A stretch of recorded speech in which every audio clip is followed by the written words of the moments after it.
Am revenit cu răspunsul domnului ambasador. Please. Okay.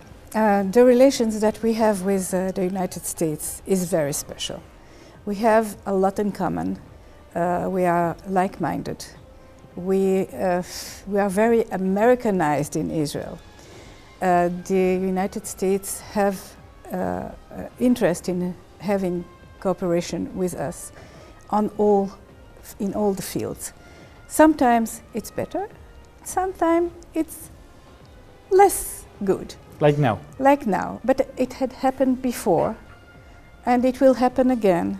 But United States is really committed to Israel from the beginning.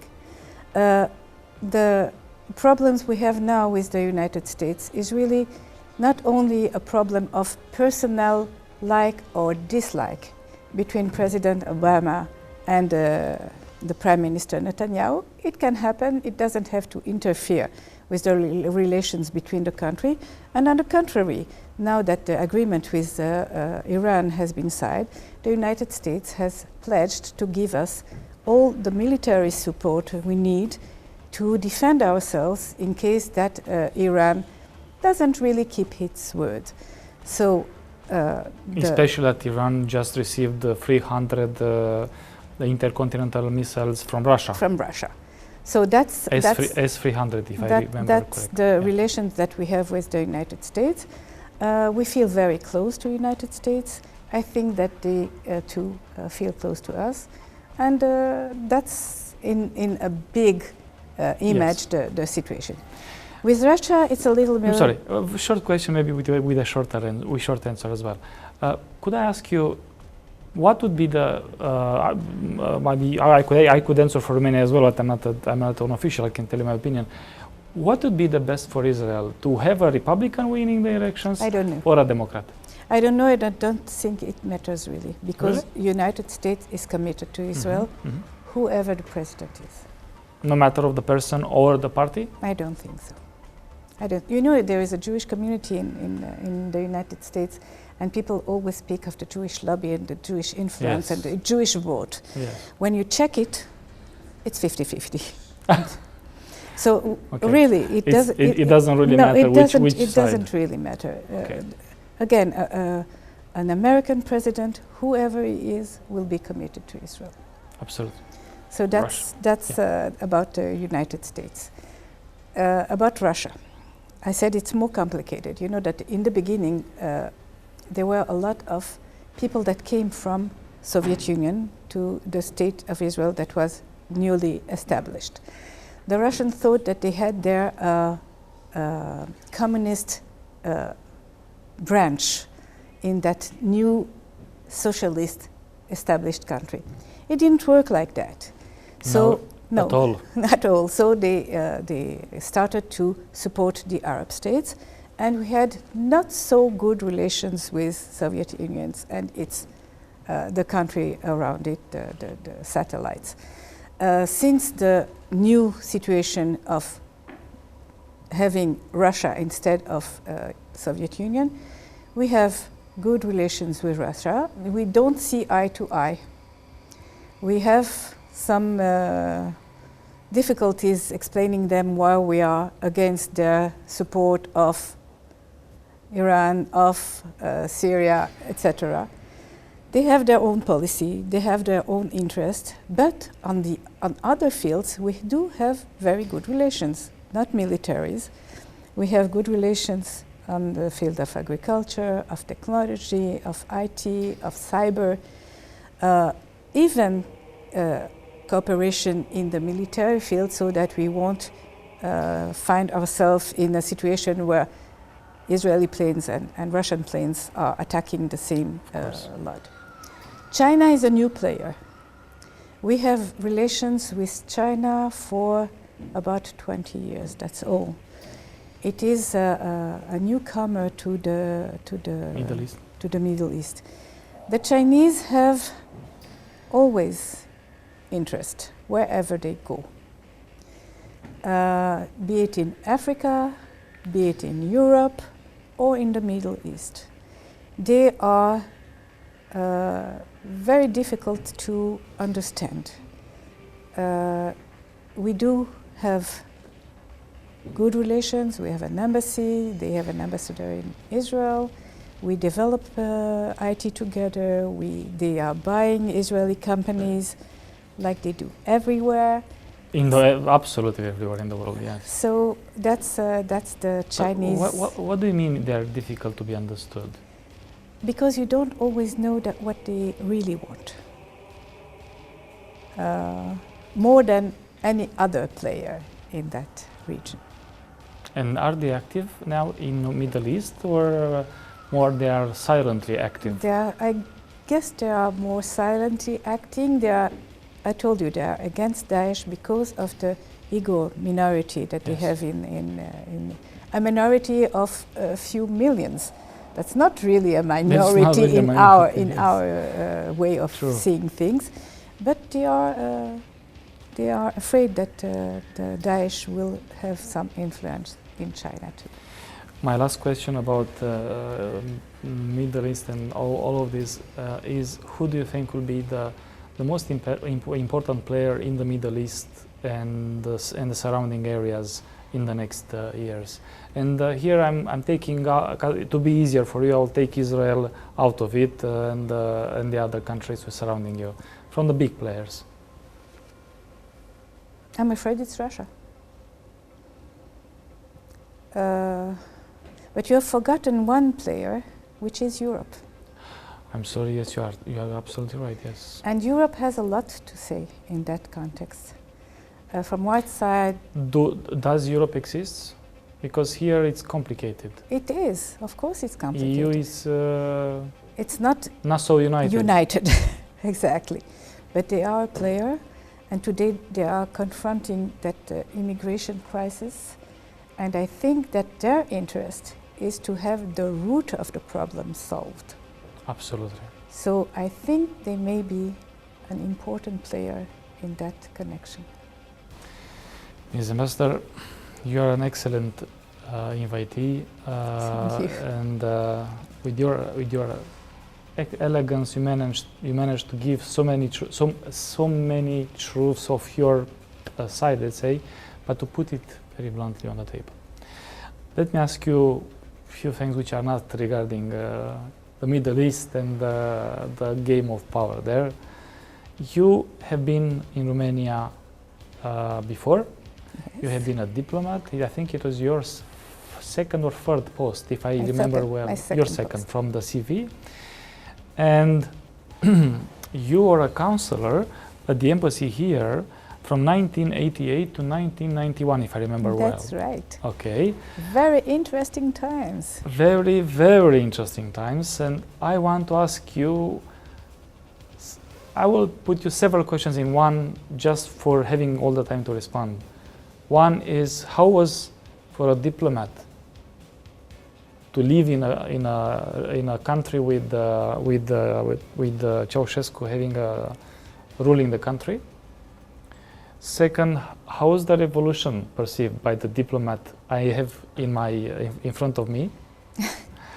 And second, and third, how was the transition? How did you feel the transition to 89 to 91? Okay. For a diplomat living here before the revolution, it was frustrating because you were alienated. In fact, you couldn't almost do anything. You could meet your colleagues, the other diplomats. You could meet some people from the government, always with a translator, never direct talks. Which was a Securitatea person? I guess so. So the only thing that I as a counselor was doing was to check the newspaper and to see if there was a difference in how they related the Ceausescu visit to this village or that village, and to discuss with my colleagues at the diplomatic club and to try to find something to give to my children, to go and make the buyings wherever you could. It was rather interesting because the people in the streets did not want to have anything to do with you. Of course. They were not allowed. They were not allowed. I had few people I had contact with, and I will not reveal their name even now. But sometime I would get a ticket for a play or for a concert, and in the break I would go to smoke outside. I'm not a smoker. And I would then meet that person that had sent me the tickets par hasard, and we exchanged few words, and he told me what he had to tell me. Very interesting. So that was a very interesting period, not having real contacts with the people. Did ever the Securitatea people manage to see what you're doing? I mean, this game of gathering information? I don't think so. No? No. And it was not really gathering information. It No, was not only in the it was only spying or anything. It was more yes, socializing and people that wanted getting the spirit. Yes, feeling the spirit. Feeling the spirit.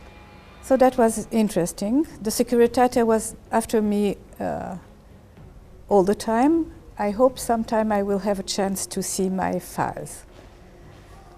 Your what? The files they have about me. I'm sure they are somewhere. The files, you mean? Oh, sorry, Yes. answer the files. And these days is No, not... no fire. The files, oh, Yes. that will be very interesting. That would be interesting.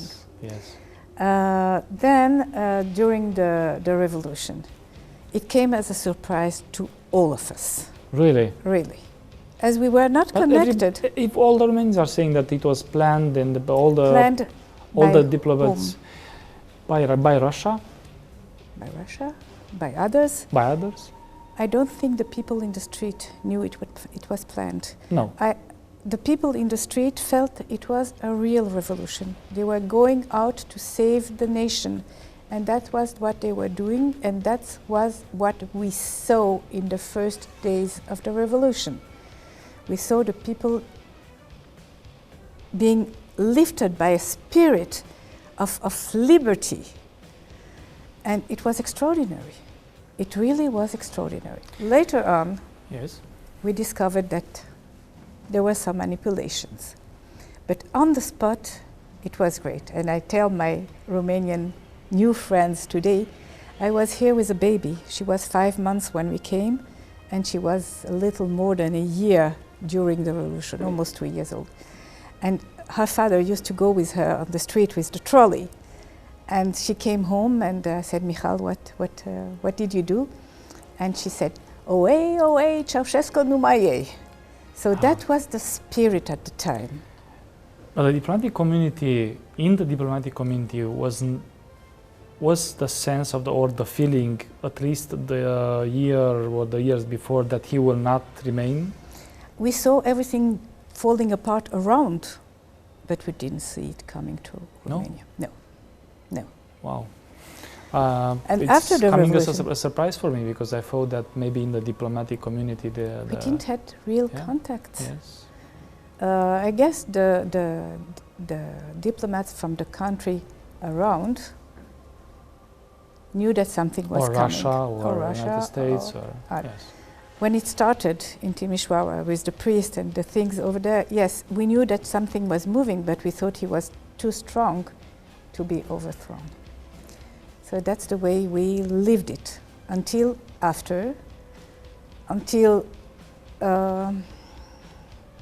first the dozens of new parties that emerged, and nothing was serious. And then the people that took the control, that were in fact the old guard. We were optimistic.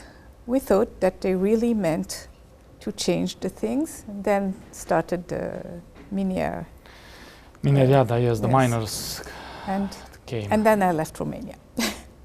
Well, you left it at the right moment. Maybe. But your description, it's like speaking with a Romanian. Really? I see it, I was much smaller then, but I see it like exactly like that. Exactly like that. Yes. I think it was a real gesture of the people to go in the streets.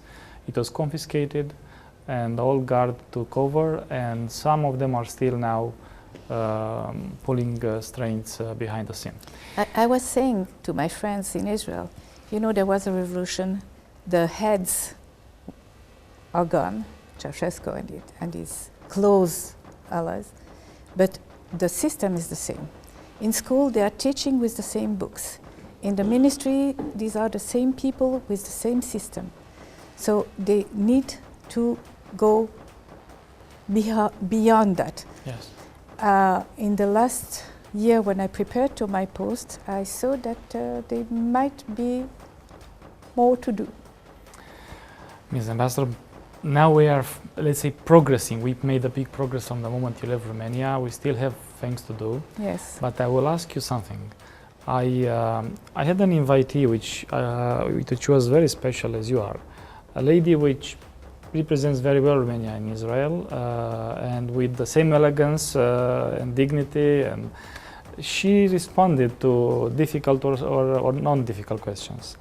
And I'm asking you if you know Andrea and if you knew Andrea from before. Yes, I knew Andrea from before. First, I must give her a compliment. She represents Romania very well. She is very active in Israel.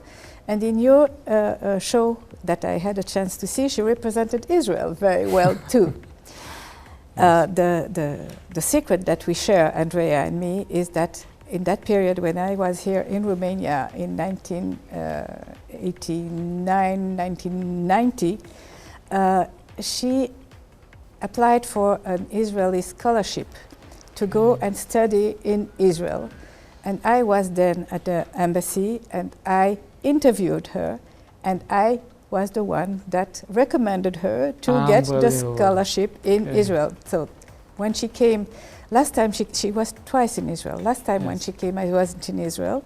But this time when she arrived, she looked for me and she found me and we reconnected. And when I was nominated to Romania, she was one of my first supporter for that post.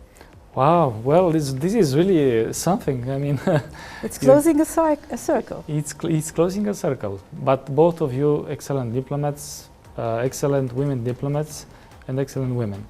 And I thank you for revealing this information, which is not. It makes diplomats human beings. Yes, it makes diplomats human beings. You met them in 1990, and you helped her getting the scholarship, and now she's our ambassador in Israel. And she speaks very well Hebrew. I hope I will speak Romanian as well as she speaks Hebrew. You will, and I'm sure it will happen. I mean, sometimes Romanians are not speaking so well as you are. But I have so many other things to ask you, and we have so few minutes to, let's say, left for the end of the talk show. And I will not go into complicated issues at the end because we discussed enough about this. I will let you speak a little bit about Israel and let's say the opportunities that the Romanians have to come and visit your country. Because are many Romanians going every year, more and more? Yes. I looked on the statistics. Yes. Visiting Israel, even though it's not easy because the conditions sometimes are not are more strict. Israel is never easy, but there are a lot of pilgrims coming to the Holy Land, but they have a chance to visit a very special country. It's a country with contrast.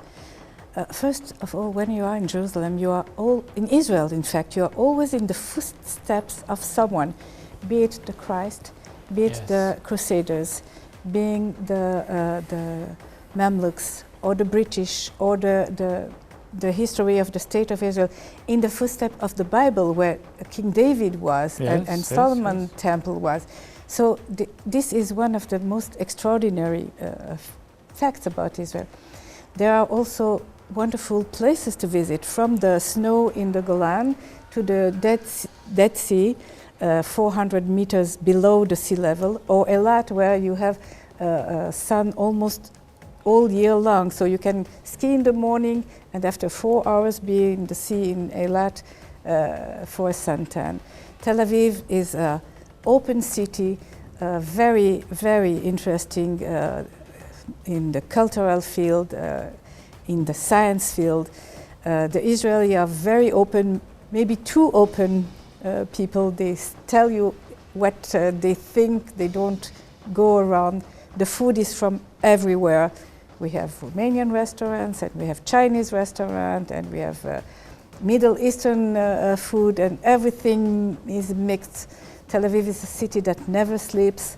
Jerusalem is a city with, you feel the holiness of the city when you are in the streets of the city. I always adore accompanying someone that comes for the first time to Jerusalem. I myself was born in Jerusalem, so with those people I can discover the city. The Sea of Galilee. It is a country that is worth visiting. For sure, and after this description so warm, people are more encouraged. Are many people coming? Many Romanians. Yes, I know. I want to thank them. Well, it's and there are many Israelis coming to and Romania. Many Israelis, yes, including investors. We have many investors coming and yes. and putting their money here, and people. We have good economic relations. Yes, you do, countries. even though you don't make so much publicity as other states, and it's not necessary, but are big investors, Israeli investors in Romania. Now, my last question, because my colleague, as he usually does, become impatient. I understand. The time is off. But still I have a question, and you are so blunt until now that I'm sure you will be the same now. It's about what you think. We don't know what the future will bring. But do you believe it is possible that a new war, another war against or with Israel is possible? In our region? In your region, yes. We have peace with Egypt. We have peace with Jordan. So these two are out of the game. There is the Hezbollah on the north. There is what used to be Lebanon. There is Iran. I don't think any one of them wants to get into a war with Israel. But it's the Middle East, and you can never know. Excellent answer. Why wouldn't want to get in a war with Israel? Because the outcome is not sure. Israel is strong, Israel has a strong army. Very strong. Because you learn to be tough because of the lessons of life. And this is what people don't understand about Israel. This is what I told you in the beginning. The situation made us develop our own security. We know that we can count only on ourselves, and we are here to stay. An excellent diplomat, an excellent ambassador, an excellent discussion. I thank you again, Ms. Ambassador, for being my guest. I would love to have more talk shows with you and discuss Maybe more next time we issues. can do it in Romanian. Oh, that would be great to speak in Romanian. I'm sure you'll manage to speak well Romanian, because you already, I saw from the discussions outside the talk show that you speak well Romanian. But maybe you'll get more courage, and in the meantime you'll decide to speak in Romanian, because there are so many other things to discuss about the region, your country, our countries. We didn't discuss about we have a lot in common. The relation between Romania and Israel. But I'd like to thank you again, to say thank you to you for being here. Thank you. For being in the talk show, and for being so open and elegant in this discussion. Thank you. Mulțumesc. Mulțumesc și eu foarte mult. I would have to ask my kids how do I say thank you, but I'm not sure if they can help me. Cum spun mulțumesc în ebraică? Spune toda. Toda? Cunoșteți? Toda? Ați învățat asta? Nu. Toda. Toda. Mulțumesc încă o dată, doamna ambasador. Vă mulțumesc. Și vă doresc o ședere plăcută, sunteți 2 luni aici, cât mai mult și cât mai liniștit să fie mandatul. Pentru România. Pentru România și Israel. Și dumneavoastră vă doresc o seară plăcută. Am avut un invitat special, o doamnă extraordinară, care recepție mi-a transmis o energie pozitivă și un dialog constructiv, în care am aflat foarte multe lucruri. Încă o dată suntem alături de cei care sunt în suferință. Mulțumim tuturor țărilor care ajută România, tuturor ambasadorilor care au fost extraordinar în aceste zile, alături de România, și vă urez tuturor o seară plăcută și un weekend plăcut. La revedere!